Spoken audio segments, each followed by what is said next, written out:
Hello everybody, hi, this is Ray Lopez, Realtor here in Orlando, Florida. We're going to talk about the market here in Orlando, but we're going to change it up a little bit. For the last few years, it's all about market data.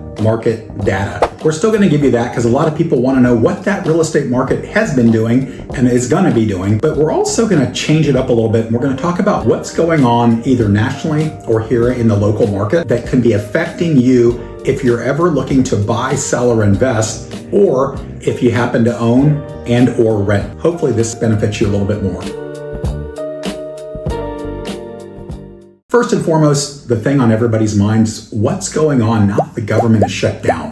We are about 21 days into the government shutdown. What does that mean for me? Well, if you're in the real estate market, what that means for you is if you're looking to get USDA funds, which is more of an agricultural loan, they're not writing any loans right now while the government shut down. So you will not be able to buy if that's a product that you would be using to fund your loan. If you happen to have an FHA loan and or a VA loan, they're working with skeleton crews, so there could be delays in your loan. If you are working with a loan officer or a realtor, make sure that before you get started, they will let you know if the time to close could be affected. But the hot topic for most of us out there, even if you own, is the National Flood Insurance Program has shut down. And what does that mean? They actually are the ones that insure people that are in higher risk flood areas. So if you're buying a house that's in a higher risk flood area, they will not write the policy right now. So you or your realtor need to go and find somebody that does private insurance, which most people have a go-to for that, at least for the next little bit, because at some point those folks will run out of money as well. Then we have to figure out exactly what that could look like. If you own a house right now and you have a policy that's going to be renewing here shortly, it will not be renewed.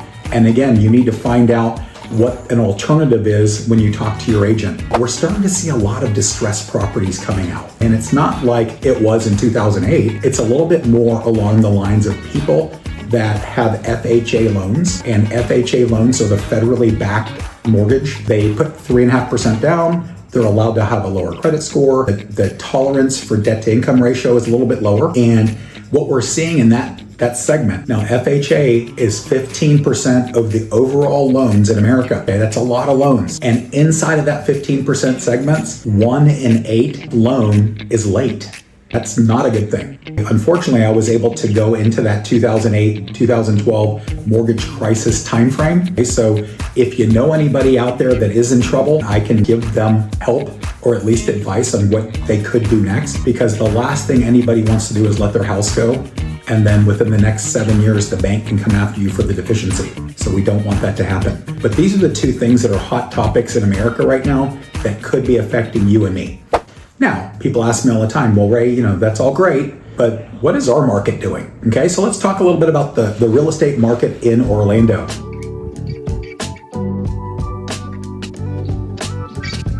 Right now, Orlando is seeing a little bit higher inventory that we've seen for the last couple years. We're at about 13,007 houses for sale. Remember, 10,000 is the baseline we want to stay at to give us a balanced buyer and seller market. And as far as closed sales go, very similar to last year. We ended up with 2245. We are pretty much flat in closed sales versus last year. And the good thing is our median price hasn't moved. People ask me all the time, Ray, is the market going to crash? Well, even with these FHA loans in distress, we haven't seen a whole lot of movement in values going down. They do go down seasonally towards the end of the year and the beginning of the year, but they typically go up in the spring and summer. We've actually, overall as a nation, we're up 2% year over year in appreciation. So that's a good thing. So what I would tell you about Orlando's market, it's stable. It's a great time in the next 6 months to find a deal because we slow down. If you're looking to sell, you need to hire and or advise with a great real estate agent to help you get the house sale ready so you can get top dollar in any market. So hopefully this helps. But before we close out, if you liked what you heard today, please, if you could subscribe, you can get this every month. Please hit that thumbs up. And we would love and appreciate your comments. I would love to talk to you a little bit about what you think is going on in Orlando's market as of October 2025. Have a great day. Thank you.